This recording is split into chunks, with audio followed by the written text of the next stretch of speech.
দয়াময় তুমি মাফ করো আমায়, মাফ করো আমায়। গুনার ফিরিস্তিগুলো একটা একটা করে স্বীকার করে আল্লাহরে বলেন, আল্লাহ আমি পাপী, আল্লাহ আমার চেয়ে বড় পাপী এই দুনিয়াতে কেউ নাই, আকাশের নিচে জমিনের উপরে আমার চেয়ে বড় পাপী কেউ নাই। একটা একটা করে আল্লাহ স্বীকার করি আমি পাপী, সব পাপের স্বীকৃতি দিলাম। পৃথিবী না জানুক আমি তো জানি, আমি কি পাপ করেছি হায়, আমার পাপের করলে বিচার, বাঁচার আমার নাই উপায়। দয়াময় তুমি মাফ করো আমায়, মাফ করো আমায়। আল্লাহ তাআলা যদি দয়া করে আমাদেরকে মাফ না করে, আমাদের বাঁচার কোনো উপায় নাই। আপনি কি ভেবেছেন আপনার নামাজ দিয়ে আপনি জান্নাতে যাবেন? আপনি তাহাজ্জুদ গুজার, সেজদা দিতে দিতে কপালে দাগ ফেলেছেন, এটা আপনারা জান্নাতে নেবে না। আপনি এলাকার সবচেয়ে বড় হাতেম তাই দানশীল, এই দানের ভরসায় বসে আছেন, কশিন কালো ওঠা। আমাদের নামাজ, আমাদের রোজা, আমাদের ইবাদত, এগুলোকে মিজানের পাল্লায় উঠালে কোনো ওজনই হবে না। তবে আমাদের একটা কৌশল জানা আছে, আমরা আল্লাহর রহমতের ভিখারি।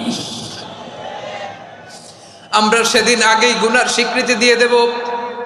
আমরা বলবো, আল্লাহ তুমি প্রশ্ন করার আগে তোমার একটা কথা বলি, আমারে কিছু জিজ্ঞেস করো না, আমি সব করেছি। এমন কোন পাপ নাই যে পাপ আমারে দিয়ে হয় নাই। তোমার রহমত দিয়ে তুমি জান্নাতে পাঠাবা, তোমার দয়ায় জান্নাতে যেতে চাই, আমল দিয়ে না। পারবেন বলতে? কিয়ামতের দিন আমরা বলবো, আল্লাহ আমার আমল দিয়ে জান্নাত চাই না, আমি তোমার দয়া দিয়ে জান্নাত চাই। তোমার দয়া ছাড়া আমার কোনো উপায় নাই। কারণ আল্লাহ যদি বিচার করে, বাঁচার কারো উপায় নাই। আল্লাহ যদি বলে ফেলেন তুই এটা করলি কেন, ওখানে গেলি কেন, কোরআনে 1000 বার নিষেধ করলাম তারপরেও এই পাপে জড়ালি কেন, এরকম প্রশ্ন ছুড়ে দিলে আমার উত্তর আছে? বাঁচার কোনো উপায় আছে? রোজ হাসরে হে আল্লাহ আমার করোনা বিচার, আল্লাহ করোনা বিচার,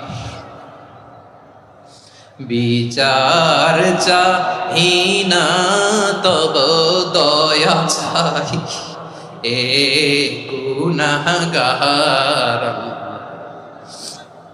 করোনা বিচার। আপনার আমল দিয়ে জান্নাতে যাবেন? কি দিয়ে যাবেন? আল্লাহর দয়া দিয়ে। আল্লাহর রহম আর দয়া ছাড়া কেউ জান্নাতের চেহারাও দেখতে পাবে না। বরিশাল বিভাগের প্রতি আগে থেকেই আমার আলাদা একটা টান।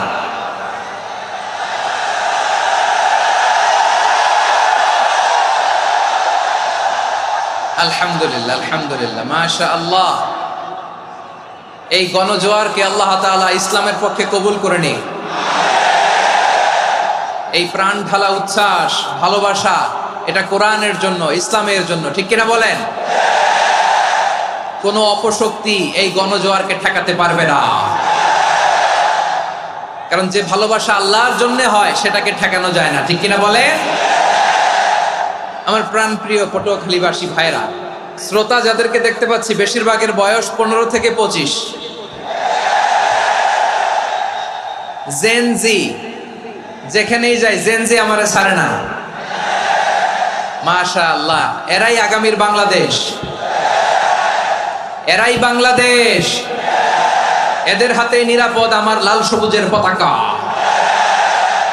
এদের হাতে নিরাপদ আমার 56,000 বর্গ মাইলের প্রতিটি ইঞ্চি মাটি। এজন্য তোমাদেরকে সাবধান থাকতে হবে, সজাগ থাকতে হবে, দেশের জন্য, এদেশের সার্বভৌমত্বের জন্য, ঠিক কিনা বলেন? আমার প্রিয় ভাইরা, আপনারা এখন যেমনি নিশ্চুপ, নীরব, very quiet and calm, discipline, I like it, I love it, শেষ পর্যন্ত আপনারা এরকম নিশ্চুপ, নীরব, নিস্তব্ধ, নিঝুম থাকবেন তো আপনারা? মাশাআল্লাহ। আমি খুব লম্বা চূড়া সময় নেব না। সম্মানিত ভাইয়েরা, আসুন আমরা মূল আলোচনার দিকে চলে যাই। আজকে আমরা যে টপিকটা নিয়ে আলোচনা করব সেটা হচ্ছে, আমরা যে জীবনে বিপদে পড়ি, আমরা বিপদে পড়লে আমাদেরকে উদ্ধার করে কে? আল্লাহ ছাড়া আমাদের বাঁচানোর কেউ আছে? উদ্ধার করার কেউ আছে? রক্ষা করার কেউ আছে? এজন্য বিপদে পড়লে আমরা চাইবো কার কাছে? আমাদের যাই দরকার হোক আমরা ফরিয়াদ করব কার কাছে? নাকি মাজারে যেয়ে চাবেন? মাজারে যেয়ে চাবেন? অনেকে তো মাজারে যেয়ে কপাল ঘষে, আছে না নাই? মাজারে যেয়ে সন্তান চায়, আছে? এই এলাকায় নাই, এলাকার লোকদের আকীদা খালেস আমি জানি। মাজারে যেয়ে কপাল ঘষে আর সন্তান চায়। আচ্ছা, মাজারে গেলে সন্তান পাওয়া যায়? আচ্ছা, মাজারে না গেলে যদি বাচ্চা না হতো, গরু ছাগলের যে বাচ্চা হয় ওরা কোন মাজারে মানত করে বলেন? কথা কি বুঝতেছেন? এই যে প্রতি বছর গরু, ছাগল, ভেড়া এগুলো যে বাচ্চা দেয়, এরা কোন মাজারে যে মানত করে? এজন্য চাইতে হবে একজনের কাছে, তিনি কে? আমার প্রিয় পটুয়াখালীবাসী, মাজার জিয়ারত করা সুন্নাহ। আমরা মাজার জিয়ারত করব, আল্লাহ ওয়ালাদের কবরে যাব, আমরা সেখানে যে সালাম দিব, দোয়া করব, নিজের জন্য করব, কবরে শুয়ে থাকা মাইয়েতের জন্য করব, পুরো মুসলিম উম্মার জন্য করব। কিন্তু কবরে যিনি শুয়ে আছে ওই বাবার কাছে সন্তান চাওয়া যাবে? চাকরি চাওয়া যাবে? সফলতা চাওয়া যাবে? সফলতা দেয় কে? সবাই বলেন নাই, আওয়াজ করে বলেন, সফলতা দেওয়ার মালিক কে? এক কথাই রব্বুল আলামিন বলেন, ওয়া ইয়ামসাসকাল্লাহু বিদুররিন ফালা কাশিফা লাহু ইল্লা হু ওয়া ইয়ুরিদকা বিখাইরিন ফালা রাদ্দা লিফাদলি يصيب به من يشاء من عباده وهو الغفور الرحيم الله أكبر আল্লাহ বললেন, ওয়া ইয়ামসাসকাল্লাহু বিদুররিন ফালা কাশিফা লাহু ইল্লা হু।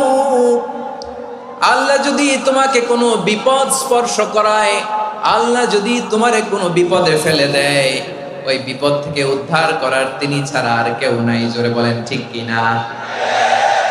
তিনি যদি কোনো বিপদে ফেলেন, তিনি ছাড়া বিপদ থেকে উদ্ধার করার কেউ নাই। আর তিনি যদি তোমার প্রতি কোনো অনুগ্রহ করতে চান, ওই অনুগ্রহ ঠেকিয়ে দেওয়ার ক্ষমতাও কারো নাই। আল্লাহ যদি আপনার সফলতা দিতে চায়, পৃথিবীর কোনো শক্তি ওই সফলতাকে থামাতে পারে? এজন্য আল্লাহ বললেন, খবরদার, চিন্তার আকীদা খালিস করে নাও। ওয়া ইয়ামসাসকাল্লাহু বিদুররিন ফালা কাশিফা লাহু ইল্লা হু। আল্লাহ বিপদে ফেললে বিপদ থেকে উদ্ধার করার কেউ থাকে না। আর আল্লাহ যদি তোমার প্রতি দয়া দেখাতে চান, অনুগ্রহ করতে চান, ওই অনুগ্রহকে প্রতিরোধ করার মতো ক্ষমতা কারো নাই। তিনি তার বান্দাদের মধ্য থেকে যাকে ইচ্ছা তাকে দেন, যত ইচ্ছা তত দেন। তিনি ক্ষমাশীল, তিনি মেহেরবান। সুবহানাল্লাহ। তিনি ক্ষমাশীল, তিনি মেহেরবান। তাহলে এই আয়াত থেকে আমরা বুঝতে পারলাম, আমরা যদি বিপদে পড়ি আমাদেরকে কেউ বাঁচাতে পারে না। আমার বাবা আমারে বাঁচাতে পারে? হ্যাঁ? আমার মা আমাকে বাঁচাতে পারে? আমার বন্ধু আমারে বাঁচাতে পারে? আমার দলের কর্মী আমাকে বাঁচাতে পারে? আমার পীর সাহেব আমারে বাঁচাতে পারে? আমার পটুয়াখালীর ভাইয়েরা খেয়াল রাখবেন, বাঁচাতে পারে এক মহান সত্তা, উদ্ধার করতে পারে এক মহান সত্তা। চিৎকার করে বলুন, তিনি কে? আবার আল্লাহ বললেন, আম্মাই ইউজিবুল মুত্তাররা ইযা দাআহু ওয়া ইয়াকশিফুস সুআ ওয়া ইয়াজআলুকুম খুলাফাআল আরদ আইলাহুম মা'আল্লাহ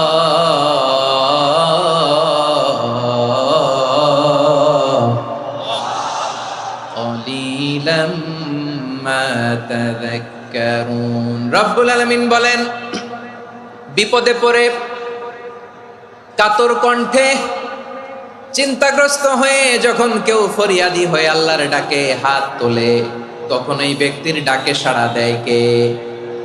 বিপন্ন অবস্থায় আপনি যখন কেঁদে কেঁদে হাত তুলে আপনার দুঃখের কথা জানান, আপনি যখন ডাকেন তারে, তখন আপনার ডাকে সাড়া দেয় কে?